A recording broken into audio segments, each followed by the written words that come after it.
What if the moment your life fell apart was actually the moment it started to expand?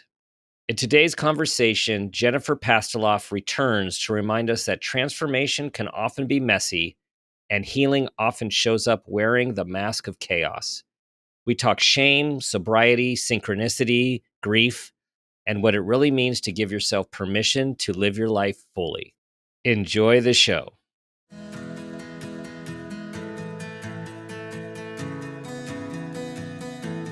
Welcome to Make It a Great One with Dr. Dan. I'm Dan Peters, psychologist and executive leadership coach. This show is all about bringing hope, connection, awareness, and wisdom through meaningful conversations that inspire us to be better versions of ourselves and have a positive impact on humanity. This is your space to pause, reflect, and reconnect with who you are, what you care about, and who you want to be. We have this moment, this day, and this life. Let's make it a great one. For today's show, I'm speaking with the real and authentic Jennifer Pastiloff. Jen trots the globe as a public speaker and to host her retreats to Italy, as well as her one-of-a-kind workshops, which she has taught to thousands of people all over the world. She's the author of the popular Substack called Proof of Life, where she teaches writing and creativity classes called Allow and workshops called Shame Loss, when she isn't painting and selling her beautiful art. She's been featured on Good Morning America and Katie Couric, and in the New York Magazine, People, Shape, Health Magazine, and other media outlets for her authenticity and unique voice. She is deaf, reads lips, and mishears almost everything, but what she hears is usually funnier. Just ask her. Jen is the author of the national bestseller On Being Human, a memoir of waking up, living real, and listening hard. And now she has a brand new book, Proof of Life. Let go, let love, and stop looking for permission to live your life. She lives in Southern California with her son, Charlie Mel. Jen, welcome back to the show. Thank you. It's so good to be back. And there's almost nothing more awkward than like sitting there while people are reading your bio. Bios are just bleh. So It's true. It's true. And soak it all in because it's all real. It's all real. Oh yeah, but I really like that I added it used to just be like, Jen thinks bios are dumb. Here's what to know. The main thing is she lip reads and mishears almost everything, but what she hears is funnier. I do believe that. So I probably will mishear quite a few things today.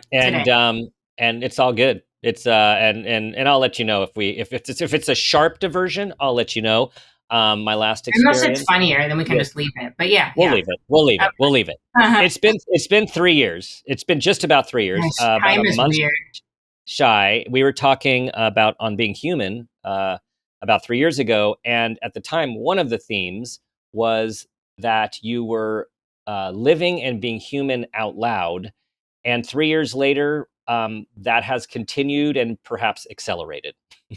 Yeah, well, that's interesting. Accelerated, expanded, I'd say. Expanded. Yeah, both. I mean, I will say time does feel, it's all perspective, but that it accelerates, I think, as we get older, doesn't it? It's like, what? It goes faster. It goes Right? faster. So, yes, and the expansion, which is exciting, like the thing you read in my bio about making and selling art, because I just discovered painting, a few years ago, and I couldn't even draw a stick figure, still can't, and allowing that, and that opened up a whole new world. And so it's all about expansion, and we're not done as people. We're not cooked. A lot of people, including me, often live our lives like we are. Like, that's just the way I am, or I'm not good at that, or, oh, I could never. And so I love the idea of expansion. Yeah, I was thinking, I will never. This is it. Things will not change. And well, have been an example for some time, and especially with the newer stuff, the newer story, the newer book, and your life. You keep showing us as an example while you're living it how messy the human life is, and the growth and expansion of it, it often doesn't come in the way that I think we think it does. I mean, it Isn't doesn't that come like, isn't that isn't that a thing? Huh. no, like the expansion often doesn't come with joy. Like joy is the other side of it when you're like, oh, wow, this what that was an that's this is amazing. But when you're in it, it's it's hard.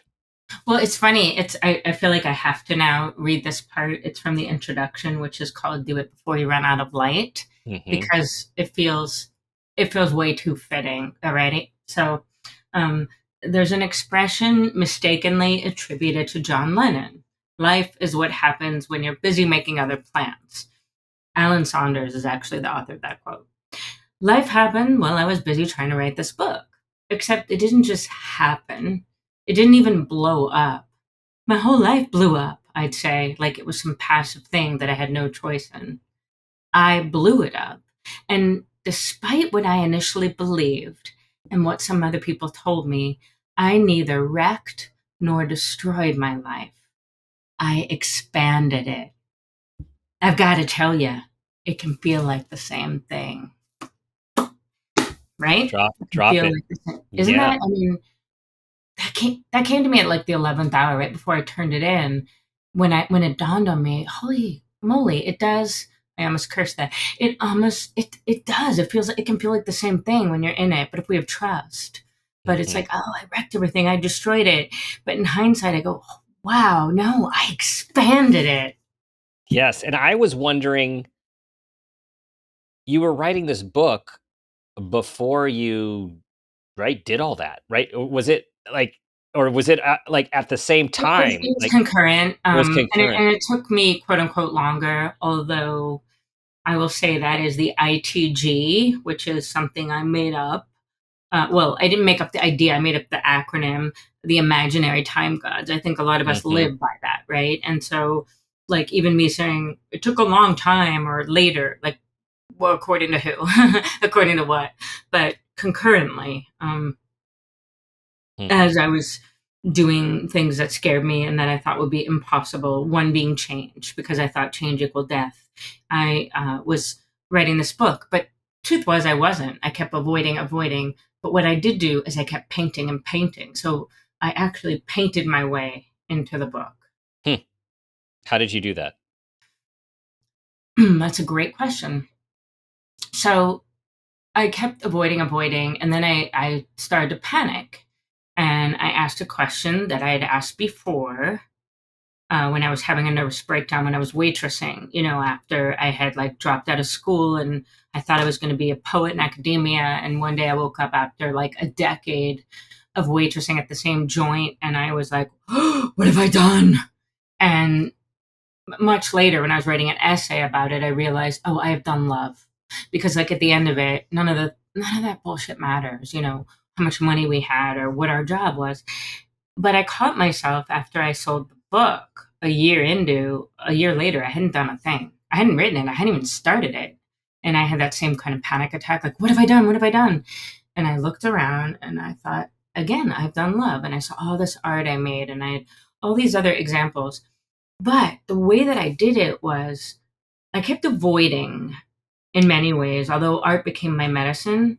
But because I didn't know what I was doing, in quotes, with the art, meaning I never studied it, I had no idea like what good meant or how to do anything. There was an inherent freedom, and which I find in terms of feedback is what draws people who like my work. That is it. So I kept doing that, and then eventually I started taking that freedom, that playfulness, all the stuff that really I taught in my writing workshops but struggled to apply, but could to my art. I started taking that to my other parts of my life and then to my writing. And then I wrote the book. But what I did was essentially like say, screw the idea of genre or medium. I'm creating. And I trusted that me making the paintings was essentially me writing. I just actually like needed to then just sit down and type it out or write it out. Does that make sense? It makes total sense. And it reminds me of, I went back and listened to our previous conversation. And what this is reminding me of is the difference of when we're stepping in authentically, which is what you talk about all the time, versus that other side when we are writing or doing something for metrics or for Right, more, right. the following, right? And it's this bind of But we're in sometimes you this. have to. Like I did have a Right, book deal on a contract, so right, right. it isn't completely like, oh, you know, I was very proud because I did really keep my voice. The book is weird and wonderful, and I don't mean that in terms of like my book is so wonderful, you're gonna love it. I have no idea, but wonderful in the sense that it follows no rhyme or reason really. Like there's a poem in every chapter, which Hmm. thrills me to no end. I put a glossary at the front, so I really stayed true to my irreverent voice, like the irreverent right next to the sacred, the mundane and the profane. And but at the end of the day, you still have to be like, they still have to approve, Right, because right, right. so Yeah. yes. But this is the dilemma and the process of Yep. being alive with and where A we hundred are, percent. right? Yep. In this place and time. And I think that's one of the reasons your voice, and has been your authentic and real voice, your unique voice, which you are known for. There's a reason that, Such a weird thing, I have to right, say. It's right. such a, like, you, Jen, you're so good at being you. It's Yeah. so funny, like when we really think about it. And Dan, I had people tell me this is so weird to me when I was doing private coaching, which I'm really good at, and it's great, but it's not as Gay Hendricks would call it, or Katie, my zone of genius. Yes. I don't love it. Hmm. So, but people, I'm not kidding when I say this. People have come to me and asked me to coach them on how to be more real. Now, if that doesn't blow your mind, Wow. That blows my mind, because but it just speaks to mhm, the challenge of being human in our yep, society with yep, all of the exact. That's what I was programming. gonna It's say. Yep. so hard. It's so hard. Well, it's funny. It's like anything that's like simple but not easy. Right. It is and it's not. And so, I grew up with a single mom with no boundaries, and so certain things sort of come easier for me, and I came in with it. Certain things I can't explain why I'm the way I am, my deafness, all of the, my East Coast Jewishness, whatever, all combined. But there are certain people who are raised in different cultures, different kind of upbringings, or they were rewarded constantly for their achievements or being sort of uh, perfect or perfect like, and I wasn't. So that's a gift, but I get it. And also, you can't teach anyone how to be more real. What I can do is I can model what that looks like Hmm. for Hmm. me.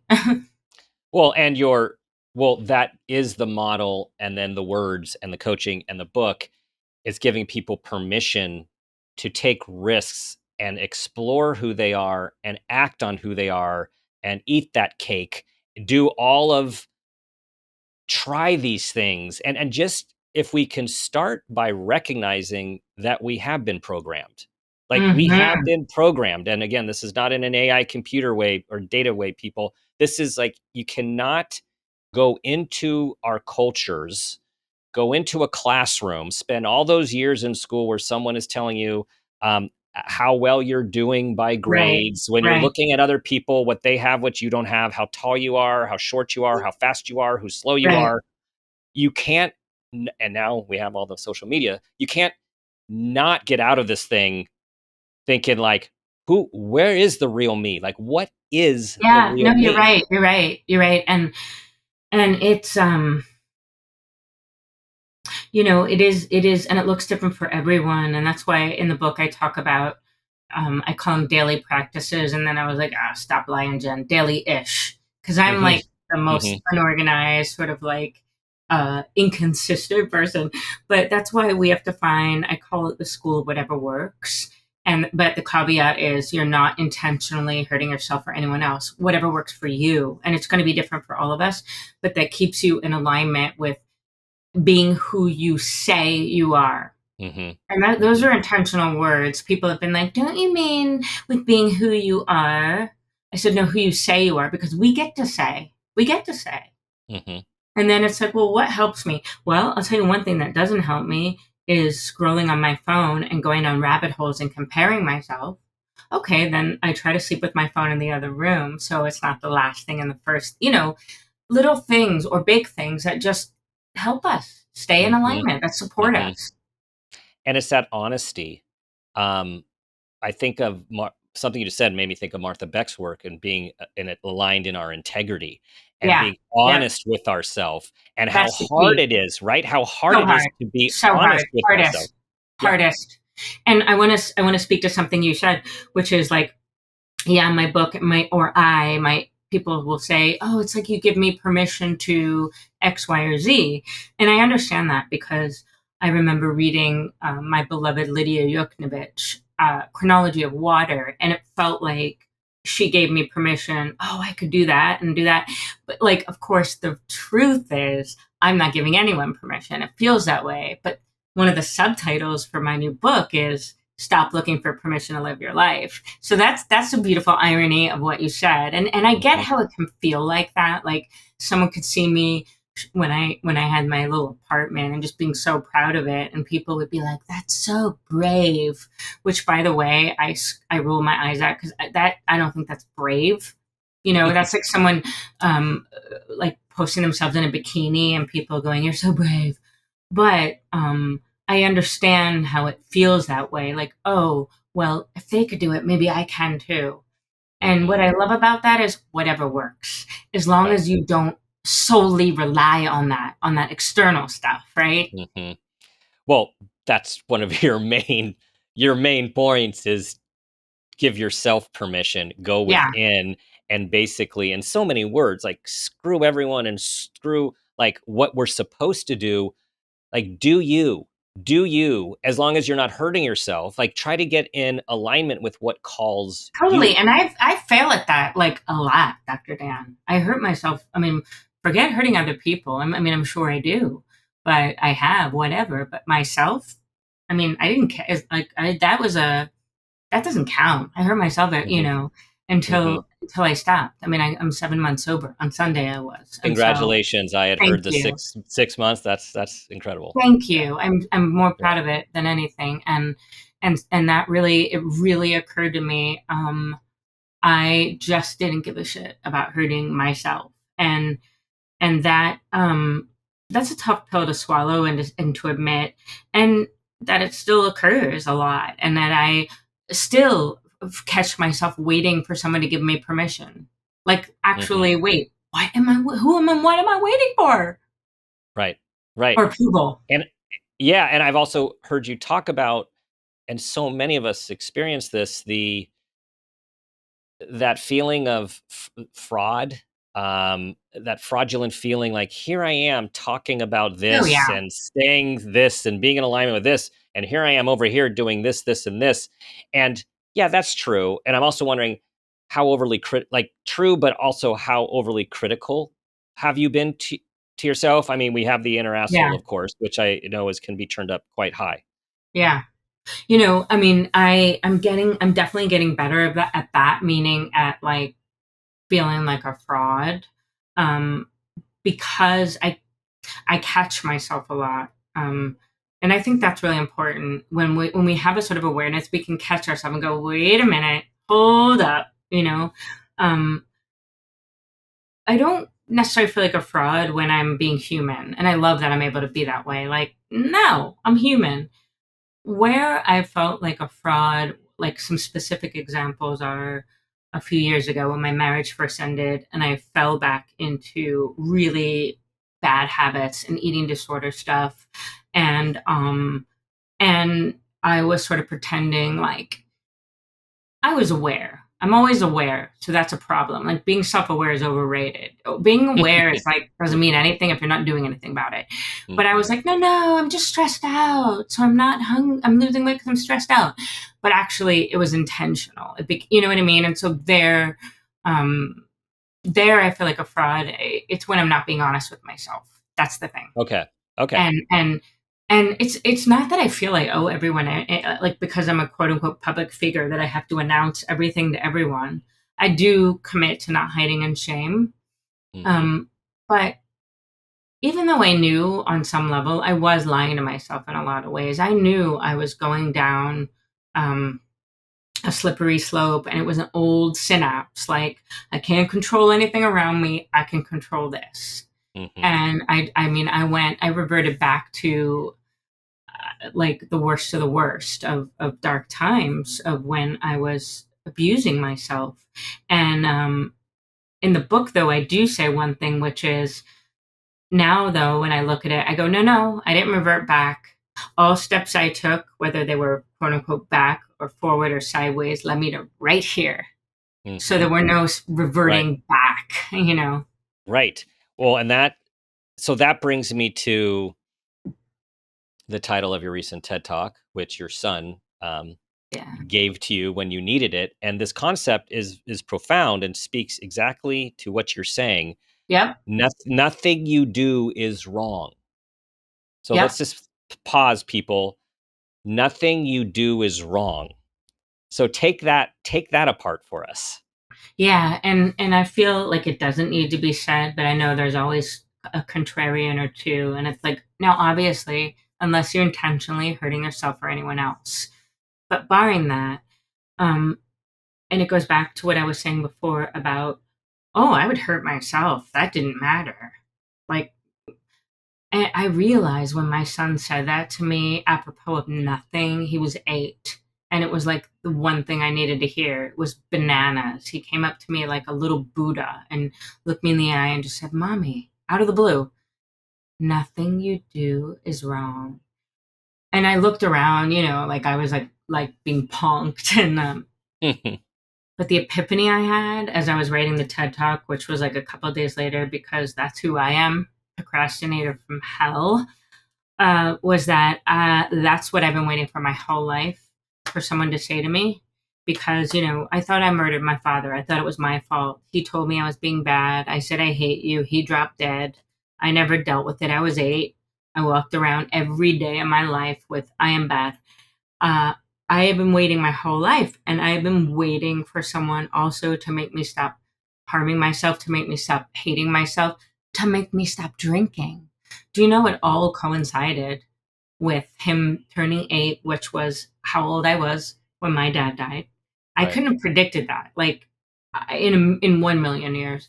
Um, and my dad, drugs ultimately are what killed him. He was an addict. That's not my drug of choice, alcohol. But neither here nor there. Point is, I if I said that to myself, Jen, nothing I do is wrong, nothing you do is wrong, I'd roll my eyes at myself. I'd say you're full of shit. But I would never say that to my 8-year-old son. So I thought, wait a minute, wait a minute, wait a minute, wait a minute. Well, what if I take that as truth? And what a gift. I really believe this because I was able to say that in my TED Talk and really mean it. And like, what if even one person in the audience, what if you believe me? Will Hmm. you? And I tend to believe people more than myself.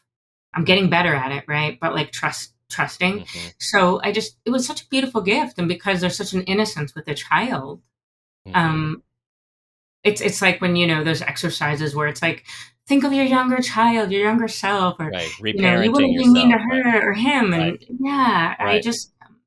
I thought it was so profound and so simple and beautiful. And what if we really, really embody that? And again, that's not like go around harming people, but like go easy on yourself. Hmm. Yes.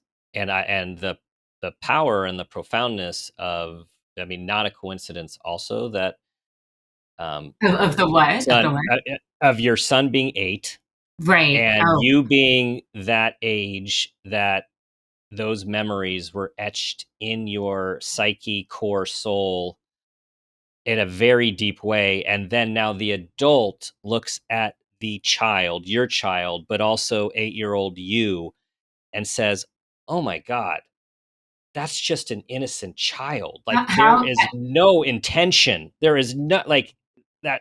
that's exactly it. And you're a psychologist, so I can like actually ask. I could go, how could I? I mean, it's interesting because there was moments of shame, which there's no expiration date for grief, but all my life, because of the way I dealt with my dad's death, which was I didn't. I was like, I don't care. I mean, I wanted to die, and I was like, I don't care. So there's always been a sort of like, it's fine, I'm over it. it blows my mind how hard I was with myself about it and how much I sort of minimized it. But like subconsciously, oh, there should be I don't get to still be in grief over that. But how could it be that it wasn't until my son turned 8 and I was 50 that I not once ever saw myself as an 8-year-old. I truly thought I was like 40. I became the man of the house. Like when my dad died, that was it. I stopped being a kid. It wasn't until my son turned 8. And I would say almost like it was like a nervous breakdown, except that's not the right word for it, but it was some kind of breakdown, breakthrough. But, now I'm like, well, of course, but I did not have any idea that was coming. Yeah. This is the Yeah. first time I saw myself with tenderness ever, ever, ever, ever. Right. Which is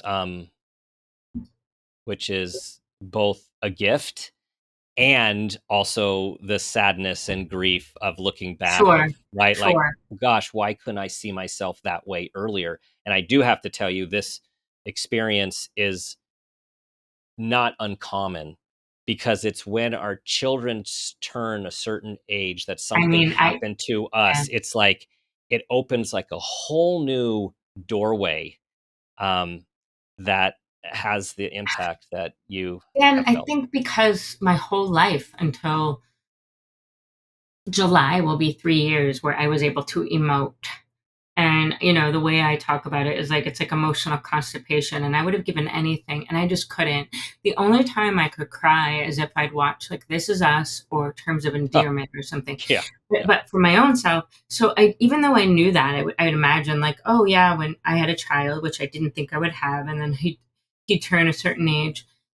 But because I've been so hardened, it's still so new for me to be able to like access my feelings. I was like, yeah, not for me though. Probably other people. Right, Not for me. right. Well, this is coping. So a few things. One is, um, as we know, a very significant book on trauma, The Body Keeps the Score. So Yep. we hold I have like all of 3 this stuff. copies. Yeah, yeah. We hold all of this stuff in our bodies. Like it just Yep. happens. Yep. And and and where was I going? Hold on. This is No, important. Dan, I have the Gotcha. worst ADD Yeah. and I'm deaf, so I can always pull the thread. Well, okay, Yes. I'll go back. I said Okay. everyone else, not me. I was so like, Oh, thank you. Thank you. see, I'm good. Yeah, that's good. That's good. Thanks for the coaching. So basically, you were talking about being hardened, which is trauma and is coping. But the other thing that you have talked about is you were often dissociated, right? You were not in your body. The other response to, like, I don't care, is the I'm actually not fully connected to my feelings because when I have the trauma chills right happens, now because you're like, it's so confronting isn't the right word, but you're like so hitting a nail on a head that it's like I want to actually run, but I'm not going to. But yes. would you like me to pause or to keep going? No, not at Yes. all. I'm Okay. here for it. Okay. That's the thing about now being able to access my feelings is um it it's exciting. I love Mm, it. I'm like, I'm mm, alive. I really felt like I mhm, was dead inside. mhm. I'm not Yes, kidding. I yes, really yeah, felt like no, I right, was. right, right, and I've heard many people say that, in response to their traumas is like, "I feel dead inside," quote, and so it's that numbing that happens as Well, that's both a the thing with coping mechanism. drinking, eating Right. disorder. It's so cliche. It's like eye rolly, really. I mean, could I be more textbook cliche? But every possible way to not inhabit the body, I mastered. Not Mhm, every way. I never, mhm, became a drug addict or like cut myself, but you know, mhm, but it's this is where the compassion comes in yep, because this is what we do to survive yep, horrific and traumatic experiences because you're still on this earth in this body, you have to find a way to move on, to move through it. And for most move through, people, because there's no especially when moving you're a on, child, right? no, Yeah, no, no, and we got and to, yeah. to your point, someone asked me, I think it was Debbie Millman the other day on her podcast because I've been doing a lot, for the book, but something about I don't know if it was about grief or what I'd say, whoever it was, but I said something like, one of the things I work with a lot of people who grieve these days, like women who've lost children. I give scholarships to, and but the greatest thing I think I work on with people, or the most important in terms of grief is, or anything, is to not shove it back down or disconnect or do whatever like I did, because no matter what you think, you're not fooling anyone. Like, energy doesn't die. So all the stuff I shoved down didn't just disappear. It's Hmm. gonna find a way to come up, come back, come out, whatever you want to call it. And that is like, that's science, right? As far as I Yes. know, energy doesn't Yes. die. And Yes. so it's counterintuitive at times, right? Because it feels like, well, this will help me survive. And it did, I guess, for a while.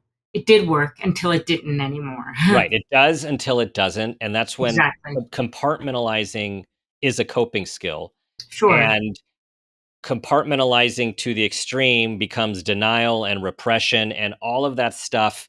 Yeah, maybe we're not crying all the time and feeling all the time, but then we have heart disease or cancer or an autoimmune. Like somehow the stuff always is going around in our Absolutely. body. Yeah. And Yeah. yet I'm very I'm like, I always say I'm Jew-ish, woo-ish, because Yes. yes, and also like sometimes people just get a cold, because there have been people with my hearing loss who will be like, what do you think it is you don't want to hear in life, or you don't want to face, and that's why you're deaf, and it's, you know what? Stop. Look, Hmm. if that's your belief system, fine. It's not mine. I don't believe that suddenly, if I start really listening to my inner child, my hearing is going to become like someone who's a Hmm. typical hearing person. But Hmm. so, yes, and also I think sometimes one just has a heart attack, not because of anything necessarily True. emotional or repressed. True. And that's Yes. the hill I'll die on. And fine if someone wants to disagree, but I Yes. do. You're right. I do Yes. think like all my dental stuff, that's absolutely a correlation, you know? Right. And that's an obvious one, like the grinding. But Right. but like, you shove things down your whole life, something's gonna happen. Like Yes. like let's say you're shoving anger down, you never express it. Well, I don't Yeah. know. Yeah. It takes a toll. And I mean all of this, and this is, yes, we're not being causal here in what we're saying about if you do this and this is going to happen. Our point is that the stuff, the pain, the trauma, it lives in us and it Right. doesn't just go away. It doesn't Right, just go and away. that's the big thing is I have a, and I still have a very avoidant, that's my default. It's as if, and I could say it and laugh at myself, and I still do it, as if I ignore it, it'll just go away, if it'll just fix itself, and it doesn't work that way. Hmm. It And doesn't. and yet It and still doesn't. I keep trying, but um Yeah. it's sort of like, who did I think I was fooling? Myself. But it's like they're it's like, oh, I bypassed grief. I fooled Right. life. I got a Right. hack. Right. And you're not I mean, you're surviving. You're Yeah. surviving. That's really all it is. Like um by saying you think you're fooling yourself is giving yourself more intentional credit when what you're really trying to do is just cope, get by, and live. Yeah. Yeah. And hopefully, then thrive, because Yes. like I got Yes. really clear, is like I don't want to live life in a way any longer where it's like just thrive, just Freudian slip, just surviving or just getting through. In Mhm. the book I say, like, I realized I was done with that, like life's one big dentist appointment, like if I just get through the day, get through it, like, Mhm. ooh, Mhm. I don't want that. Yeah. Yeah. But I wanna take a quick left and then yeah, come back only because there's a synchronicity that I have to yeah, yeah, mention. please. Um, and it's about Debbie Millman. So here's the synchronicity that you just mentioned. So you just mentioned that you were on Debbie Millman's Yeah, amazing yeah. show, Design Matters. So Debbie was on. This is a double synchronicity. Debbie was. I had the good fortune to interview her. Maybe it was last week, and Really? so listen to this though. On that's not even it we talked about her op-ed piece about her trauma 3 years ago that she wrote. The one in the Philadelphia Inquirer? Yes. And then I went back and listened to our episode 3 years ago, where you talked about her piece and the Stop it. impact it had Stop. I have on full you. body chills. Stop it.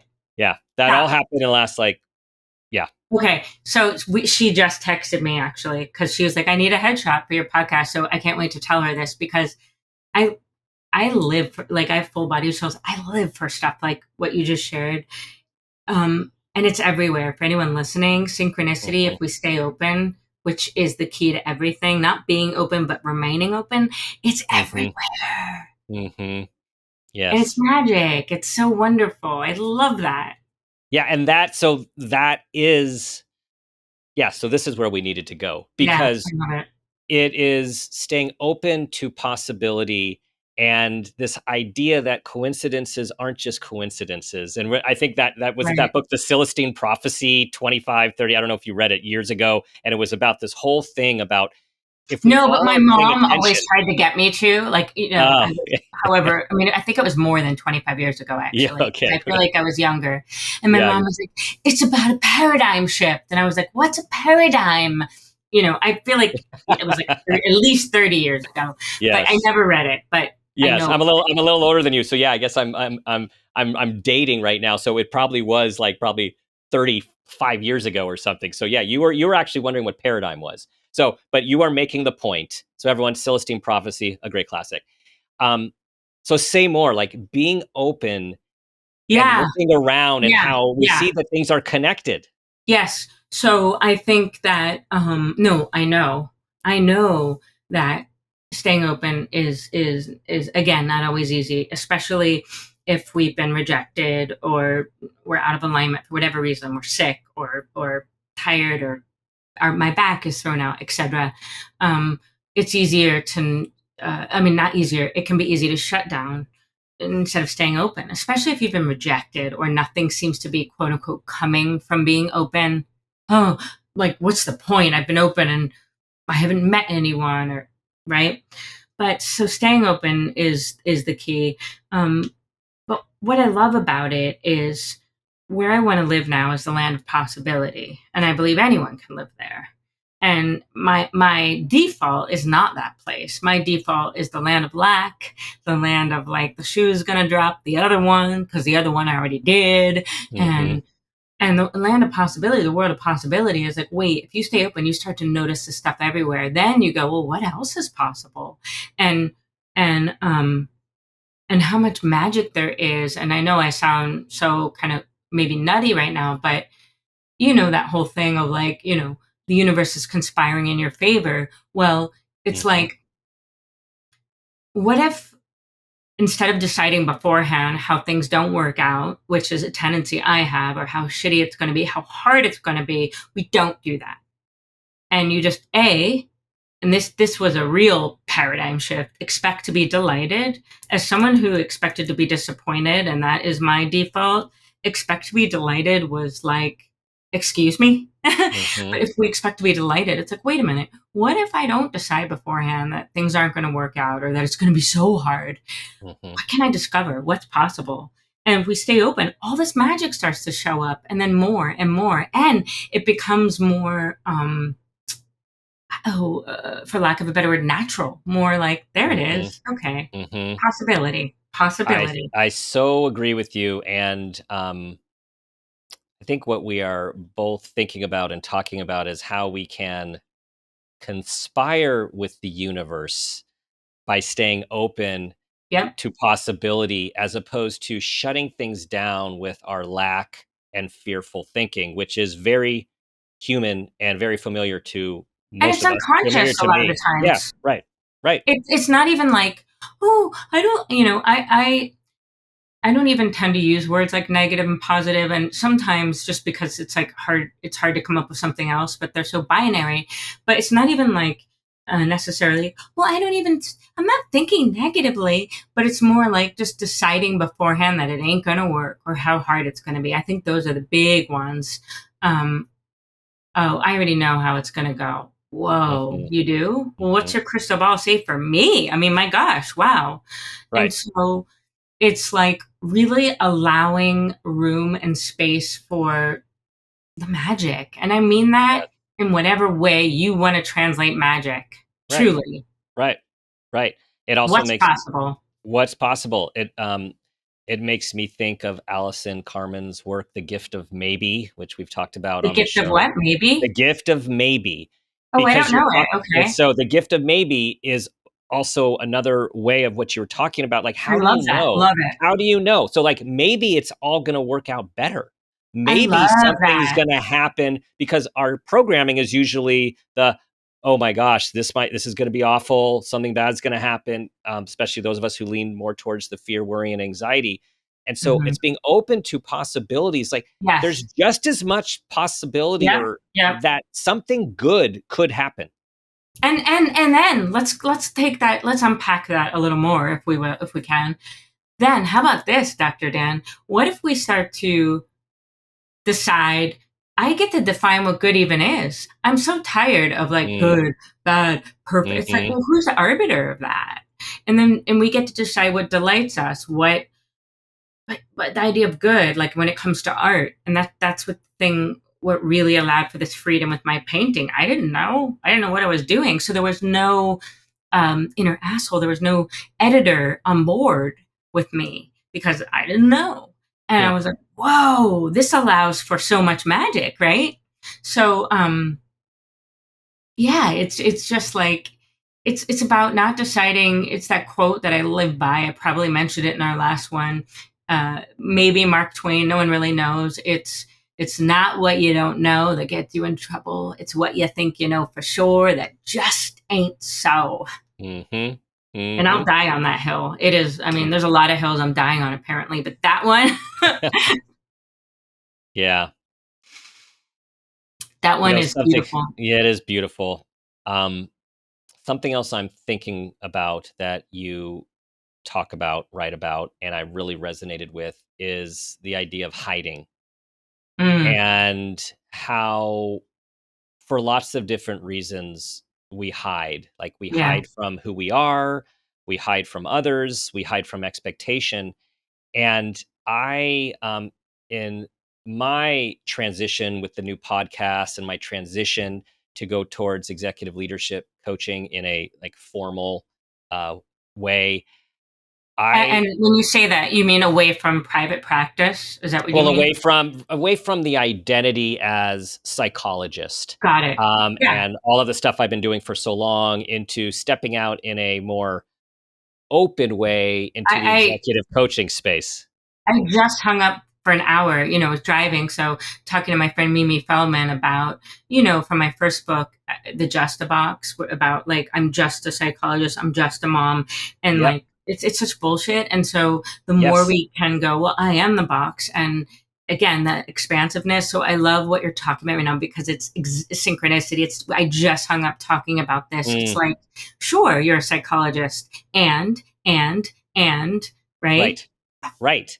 And what I realized is this is earlier this year. I've been doing a lot of work, like personal work on the um like personal story, the personal narrative, the reinvention. And I got this download and I just started writing like in my download folder to myself. You And call it that? My download folder? it's called downloads on my desktop. I love that. And I And love it's so like a little wink because yeah, there's like yeah, really like, I love yeah. that. All right. Yes. All right. And what ended up coming an essay to myself was I have been hiding dot dot dot, and it was Wow. this whole download, Wow. which was it was really emotional actually when by the time I I was got about to to the start end. crying for you. Like Yeah, I was about to, this is the yeah, new me. Now I'm like, yeah, and now not only am I and like stopped up, not stopped up, I'm like, I cry for like I'm hmm, so moved because I want to go, whoa, tell me more. What were you hiding? Who are you hiding? mhm, What parts of you? What mhm. did you discover? Yeah, look, you are a coach. You're a good Are you coach. ready to stop Um, hiding? yeah, that was the end of it. That was the end of it was, I'm not hiding anymore. I You love it. know, I I'm just love gonna it. step into it, and I just is love it. just for everyone, how it takes so much courage I love that. to You just step out and be yourself, like, just to whatever is calling you. And if you're not known for that or you don't think you can do that, um, there was so much self-doubt. Well, if those things you just said are classic, right? If you're not known for that, because that's all about other people. And then the other thing is that if you don't think you can do that, which is also like such a, excuse me for saying the word stupid, but stupid decisions that we make about ourselves. Yeah, Like, oh, I yeah. couldn't.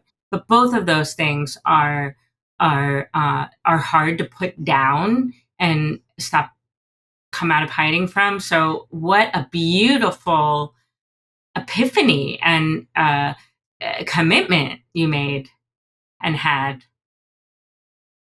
Just trying to walk the walk like you, right? It's like we are Well, all, you are. You're not trying. I'm yeah. not Yoda, but Thank you you. are. Thank you. But Thank you.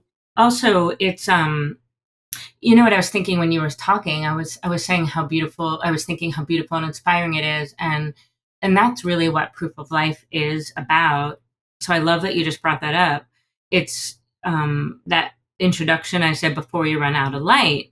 My wish is that we all have this epiphany, this and put it in our download file.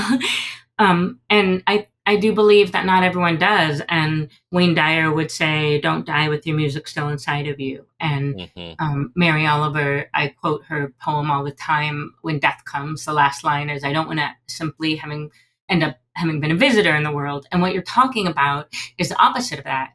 And me too. And I want that for all of us. And I do think the saddest thing is thinking about people on their deathbed who are like at the last moment, like, why didn't Hmm. I? Da, da, da, Hmm.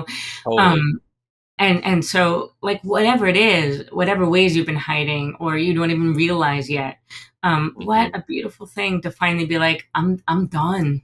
I'm Hmm. done hiding. Yes. Done, people. And something you just said reminded me of a conversation I had today with a client.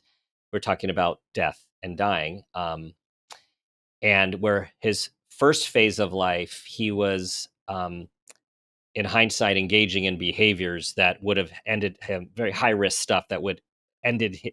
He'd think like maybe I was trying to die without You're knowing saying it. like first stage of life, meaning like young man, teenager kind Yes, of yeah, thing. like teenager, Yeah, young adultish, and then he went through a period of life where he was then afraid to die, and he was realizing both things were phases were impacting his life, yeah, and he is now in a stage where he is accepting death and wants to live, but knows it's coming at some point. And we're talking about what a beautiful synergy of coming together, of being able yeah, to understand our mortality and live in accordance with knowing this is going to end at some point out of our control, but not having the fear allows us to step into it and yes, live more yes. intentionally and fully. Yes, I love that. I talk about it all the time, and in the humany way that I am, um, I've gotten less afraid, but I'm terrified of death, and that makes sense because of my trauma, my dad Hmm. dropping dead, and da da da. And I had a kid when I was older, but more when you said we understand our mortality, I was like, yeah, I sure don't understand it, but I accept it. I think, Hmm. although I still That's more accurate. So the way you said that, I agree with that. But I still, as much as I say I accept it, there's still a part of me that's like, no, everyone else will. I won't. Do you know? Oh, Like for it's like, sure, for but, sure. but it's it's. I love that you brought this up because I live by this principle. At least I think, although I'm sure I have some blind spots of don't wait. And you'd think I would have had that my whole life, being that I lost my dad suddenly when I was little. But a couple years ago, no, like 20 Thanksgiving 2020, my friend Ella Wilson took her life Hmm. and left behind two daughters who were like preteen at the time and husband who I'd never met. But through her death, we became friends. And that's happened with me with quite a few people. And I love the gift in that. So Michael and I became friends. We never met in person, but I loved him. And was the girl's sole caretaker. And then, was it last spring or the spring before? Again, time a weirdo, I don't remember, but he took the girls on they live in Brooklyn on spring break in Florida and died in a freak riptide accident. So the girls are orphans. Oh And my it God. did such a number on me. It did such a number on me. I cannot like I cannot explain what, but it woke me up to I'm not waiting anymore. And it Mhm. isn't about fear, but rather the you don't knowness of it all. The Mhm. like the especially I don't live in LA anymore, but such the bullshit in LA. Like, yeah, yeah, yeah, let's get together. Yeah. Nope. So if Mhm. I say I want to see you, I'm going to make it a priority, an intention. And so everything is like, don't wait. And it's simply Yeah. because of the thing you're talking about, the mortality, like nothing's guaranteed. And I know that in my brain, but Mhm. like really, really getting it is a different thing. Mhm. It's so hard to comprehend. Um, First of all, I have to just pause for your friends, I girls, know. and the tragedy that is unthinkable. I mean, Um, yeah, yeah. Um, it's so unbearable that, and it's mhm, so like I catch myself still saying these words that are so ridiculous, which is it's not fair. And that mhm, was my mantra as a child. It's like, well, mhm. no shit. Life isn't fair. It's Right, so unfair. Like really, really in like he's on vacation with them and what really? right. It's so stupid and unfair and Mhm. cruel and like no there's no logic. And it's No, heartbreaking and ugh. right. And this is why we go into those coping places because some stuff Sure. is just too painful to fathom. I and death is one of those things we can't it's really hard to understand, and some people think we don't fully grasp it. There must be some evolutionary reason that Right. so that we say we try to process the impermanence of life and that we're here one day and might be gone the next day, but most of us do not live consistently like that, and that's why it's important for us to keep talking about these I things. don't. I'll tell you I Yeah, don't. yeah, I mean, yeah. I do my best. I do my best with Hmm. a lot of things, but in so many ways I still don't. And but the good news is I don't beat myself up. I'm like, all right, all right. And even talking about it, I'm aware of you know, um and just how much fear runs the show. Well, like why am Hmm. I not or really everything I'm speaking, I want to be intentional. Everything I'm speaking and doing. I mean, it boils down to that intentionality, right? Hmm. And so that's what I really aim for is to have intentionality with everything I say and do. Mhm. Mhm.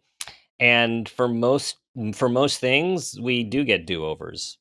Like, We the do what? intention Get do we overs? get do-overs, like, Yeah. we put our maybe our best foot forward, or we Yeah. do what we think, and it works or it doesn't work, and then how do we just, "Okay, that didn't work," and, like, and not have that shame, not have that guilt, not have that self-loaning the self-loathing, the inner asshole, the shoulds, right? So, what have you learned about how to turn the voices down, the inner critic down? Nothing, Dan. Just kidding. Um, you know, um, well, to piggyback off that joke, I'd say sense of humor more than Mhm, ever. I've said it. I've always said it. I'll say it forever. I know that. I'm deciding that beforehand. Sense of humor is key. You know, like life is hard. Look, I've been saying lately to people, if you are in social media and you dare to open your thing up and look at your feed, it's miserable. It's like family. I mean, it's horrible out there right now, at least in the US and in Gaza. And like, life's hard. And so the worst thing I think is then to add to it by being harder on ourselves and taking ourselves super seriously. It's also so boring. But if I think if we're able to have a sense of humor about ourselves, one, it's just a more joyful way to live. mhm, But it also takes the preciousness out of everything. It's not that we're not precious beings, but we're not any more precious than anyone else. And when we're precious about ourselves, that is kind of how it occurs. That we're like more precious than anyone else, or more I'm mhm, more damaged. I have more mhm, trauma. mhm, And so, at least for me, I can only speak from my lived experience. Sense of humor is very, very important. So I like to like take the piss out of myself and make fun of the things that my inner asshole says, like how ridiculous they are. Um, so I've learned that sense of humor is of the utmost importance, and like taking not taking yourself too seriously is is everything. And if it's really hard for you, find a way, really. Um, and then finding your own, the school of whatever works that helps you stay in Mhm. alignment, to not listen to that and let it bully you. So Mhm. who you're surrounding yourself with, like in person and virtually, do they reflect back to you that you're this beautiful weirdo that you are, or that you're like annoying and a pain in the ass and talk too much or whatever, right? Right, right. And trust me, I spent a couple years in a relationship before my marriage where the guy validated that I was a piece of shit, and I and that reflected, I believe that it reflected it back, and luckily I got away. But Mhm. really check in with like that, who are my I got you people, and the people I spend my time with, do they reflect, do they like see me as I really am, even when I can't see Right, myself? right. Well, it sounds like you have found someone Yeah. who does that, Yeah. and reflects to you who you are, and loves you in a way that allows you to love yourself. You know, yeah, and I don't know. I mean, it's funny because I think I'd be lying if I'd be like, "Yeah, he loves me the way I love myself," because loving myself is pretty new. So I don't know which came first, the chicken or the Mhm. egg, but it's what I say. I love when people are like, "You just can't care what people think." I roll my eyes because I don't. I have never met anyone who doesn't care what anyone thinks. That's like a sociopath, right? Yeah, right, Right, but right, yeah. it's like, are you allowing your life to be dictated by that? And the other thing is, I think that validation is so underrated. If we're solely relying on that, it's awful. My gosh, it's wonderful to have support and validation, but Mhm. we get very like, you know, independent. I got to pull myself up by my bootstraps, and I don't need anyone, and it's just bullshit. So, Mhm. um, it does help when you find someone who really gets you and sees you and reflects that back. If you were like me, someone who really had decades upon decades of truly believing they were a monster and a bad person, well, that does help chip away that belief system. And anything that helps, as long as it's not harmful intentionally, I think is wonderful. Mhm. Yes. So proof of life is well, at the time of our recording, it's almost to the public. When this is launching is the day after you go live with your official launch. So this And will come out July 9th, yeah? yes, yes. Okay, great. Is that the day after? The 10th. It's a Thursday. I'll have to check Okay, the so 2 calendar. days. So But it's right there. listeners, It's right there. listeners, Yes. if you haven't got the book yet, the first week is the most important. If you love me like I love you, get the book wherever books are sold. And even if you like me, but you don't love me yet, get it if you can. And if you can't, pre-order it from the library. That's wonderful.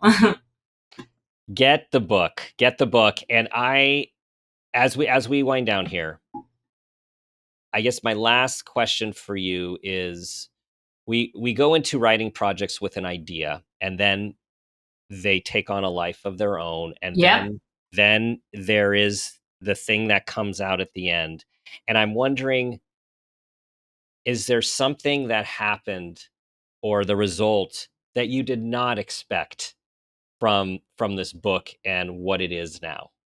Yeah. Well, one, I didn't think this was going to be the title, and I'm so grateful because um, it was going to be called a couple different things. May You Remember was one of them because it's what I say at the beginning. I call it my body prayer. It's essentially what I say in the morning before the world comes at me and things I want to remember to be, how I want to feel that day. Right?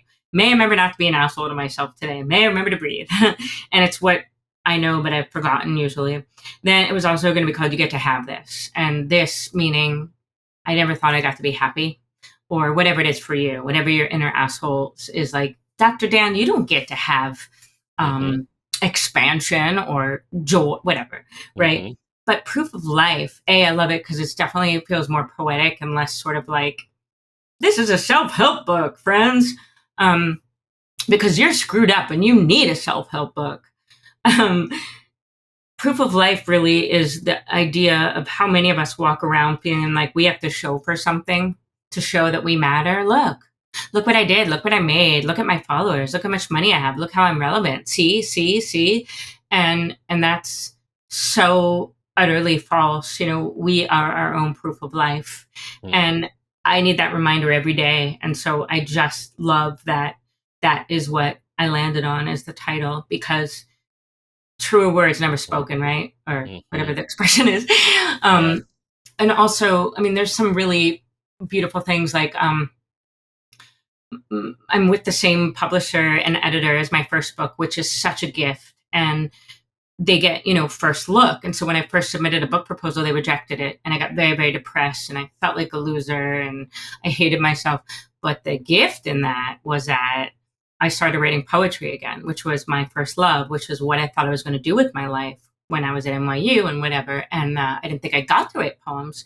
So I started writing poems again and then teaching these writing workshops, and like 100 people would come. And I was like, well, I'll take that. Not bad for a college dropout. And and then I got very clear that my poems are going to go in this book, even if that means I self-publish. And I Mhm. was adamant. And not only am I not self-publishing, I'm with the same publisher. They love it. And so it ended up really, it is like you get to have this. And I'm not saying like everyone listening that wants to write a book, like you're going to get, you know, I don't know, but I do know that you're worthy and that, your birthright isn't stress. Your birthright isn't feeling bad. Mhm. Um, but the weird deliciousness of the book, I'm so excited by, but that like we were talking about before, that I got away with it because at the end of the day, I still have to adhere to certain guidelines because I'm not self-publishing. Mhm. Like I was like, you know what? I'm putting a glossary in the very beginning of my genisms and it's in there. And it just like It is stuff in like there. that. It's Yeah. fun. It's you. It's you. What would you So there's so much wisdom in the book. My copy is PDF, so I was not able to hold it, but I there is so much wisdom But you in that stuff. pre-ordered, Yes, so you yes. So we're will. good. So I'm good. I'm good. It's just not in my hand right now. Yeah, no, I know. What of all of the wisdom, what is one thing you want to leave everyone with? What do you want Yeah, them to it really remember? is. I mean, it really moves me to the point of like, ugh, it really is. You are your own proof of life. Mhm. There's nothing that you can show. There's nothing that you can then hold out. Like, look, I'm worthy. Like, it's you. It's you. Mhm. It's Yeah. you. That's You are it. enough. You are enough. Yeah. Yeah. It just, Yeah. it's tricky in our times. And what do I know? This is the only time I've ever lived in, but like everything with, especially with social media though, it's like, um, how can I compare to that? And how am I? What do I have to? And look at me. I got nothing compared to them, or am nothing compared to them. And all of that is just Bunch of crap. distraction and not Yeah. true. And Yeah. and if we really get that our birthright is not stress, is not feeling bad, and that doesn't mean like you get to have joy. That doesn't mean you necessarily. First of all, you have to allow it, but it does mean that it is your birthright. Mhm. Yes. Thanks, Jen. Oh, I So love talking to you. Thank you. so great talking with you. Tell everyone, give one more pitch for where to get the book because I know you have places you Yeah, want people to yeah, get them, and you have a tour coming up. I So tell do. everyone where to find all of that information. Yeah. So, look, I want you to get the book wherever you can. So, if that means Amazon or wherever, get it. But if you're able, why not support any independent bookstore? Because I do believe I know they're a dying breed. And I think, like, anytime you could support an indie bookstore, yay. But obviously, get it anywhere. An audiobook, it's me reading it. So, there's that, and there's ebook. But please know that this first week is the most important. And if you have any room in your heart to do a mitzvah, which is Yiddish for like a good deed, good karma kind of thing, please get it like today because I have a specific goal and it's not for my ego, it's for quality of life because I'm very exhausted from the hustle and I know what I'm good at, which is public speaking. And I know I get more gigs the more my book is a bestseller. And so it's like, I have a 9-year-old. There's all these things. Yes. I'm deaf. My retreats take so much out of me. So I'm very clear on my goal, and it's for more ease, which is Yes. something I never thought I got to have. So thank you for Yes. pre-order or ordering. Yes. And yeah, if you go to jenniferpastiloff.com or just go to my Instagram, Jen Pastiloff, and Proof of Life is my Substack because I'm either really smart with SEO or very lazy with naming, and everything is there. Yes. And I'm really grateful. I don't take for granted people who got the book and ordered it and spoken it out loud and spread the word about it. It takes a village, and I believe we are each other's village. Yes. Hold it up so people can see it who are Yeah. watching. I know you have your copy. There it is. It's colorful. It's beautiful. It is proof of life. And it has Anne Lamott on the cover as a blurb. Which, So by the way, really impressive. I saw that. Really impressive. That's awesome. I mean, Yeah. I Awesome. still like get like gaga. Yeah. I'm doing something with her in San Francisco, July 16th. So I have to keep coming back to like this is happening. It is. In the book I talk about this thing where I'm like that's not possible, even as it's happening. Yes. Yes. Dan, remind me what city you're in. Are you in LA? Walnut Creek, Northern Oh, California. you're up north. Across Okay, from the so bay. Yeah. Yeah. perfect. All right. So Yeah. yeah, friends. And also my Substack, I do a lot of workshops for paid subscribers. And please hear me when I say this. If money is an issue, just reach out to me. I'll gift you. Don't be weird. Be weird, but not about that. So nice and serious. Be weird, but not about that. Yeah. JenniferPastiloff.com. You can just reach me there. And if you can, subscribe, do it. And if you can't afford it, but you want to be, just reach out. I got you. Awesome. Yes, you do. Yes, you do. I thought you said thank you. Thank you. Yeah, you do. And thank you, Jen. Thank you. Excited for you on all the possibilities. And dude, I'm excited for your happening. Expansion. I'm excited for your coming out of hiding. Yeah. I'm out, people. I'm coming out.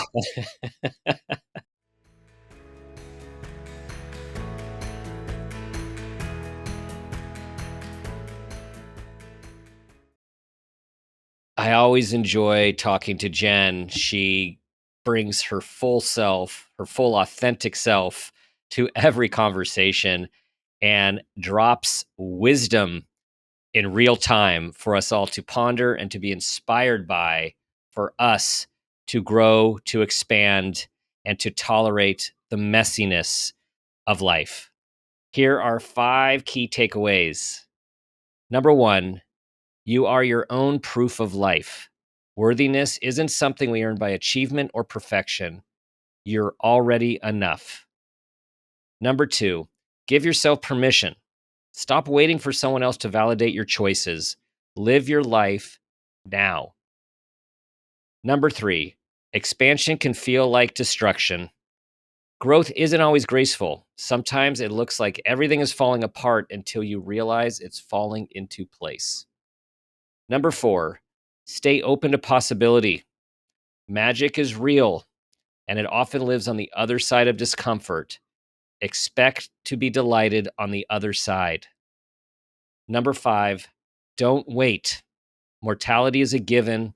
The invitation is to live fully, messily, intentionally while we're still here. Those are big messages for us to take in. Let's take a moment, let them settle in, and do our best to live courageously and fully as we go about our day. Thank you for listening, for being a part of our amazing community, for subscribing, and for your 5-star reviews. They really do matter. And as always, we have this moment, this day, and this life. Let's make it a great one. This has been a Peters and Rossi production. Make It a Great One with Dr. Dan is produced by Laura Rossi. Our engineer is Phil Rossi. Theme music is Uplifting Folk by Awesome Music. Artwork by Kelly Dwyer. Follow us on social media at Dr. Dan Peters.